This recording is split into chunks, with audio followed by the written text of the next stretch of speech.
Any community issue is complex. People come from different cultures and backgrounds, bringing different beliefs, perceptions, and opinions to the table. When dealing with communities on a complex topic, there is a need to establish social license by building trust through effective stakeholder engagement. What is social license? It's the ongoing approval or broad community acceptance for a project. Social license is granted collectively by individuals in an area who hold similar beliefs, perceptions, and understanding. Social license isn't something tangible that we can write down. It's dynamic and non-permanent, changing when community attitudes change. Let's not confuse social license with other licenses that may be involved in a complex issue. Legal license oversees the regulatory requirements of a project. It's tangible and tends to be permanent. It grants legal and regulatory permission for a project and may not reflect what the community wants.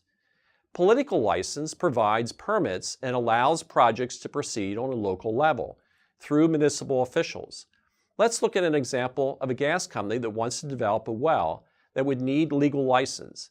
It would have to meet the regulatory requirements of state and federal agencies to acquire permits to drill the well. The company might also need political license to comply with zoning and other local ordinances. Projects can be contentious, so the company will want social license from the public too. The key to obtaining social license is effective community engagement based on trust and authentic dialogue. This is easier said than done when dealing with a complex and controversial issue. It takes time and patience to build trust in a community. Engage early and often. Creating trust is a multi-step process, and it involves explaining real risks. The first step is to ask, social license for what? This question helps to frame the issue. Community members need to agree on the scope of the project and its implications for community well-being so that they can have a focused discussion. Next, ask, what kinds of information will help the community? What do they want to know, and more importantly, will they believe? Identifying credible sources is fundamental to building trust. Someone familiar with the norms, values, and beliefs of the community can help build credibility as a presenter of information, and also by vouching for outside experts. Think about the level of information necessary to work towards social license. Often, different community stakeholders want different information, ranging from basic concepts to detailed technical data. It may be important to bring in a variety of perspectives from environmental, economic, public health, land use, and other disciplines.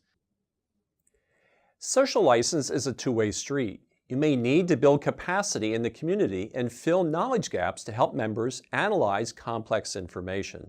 For example, explaining local, regional, and global trends will help to show the big picture.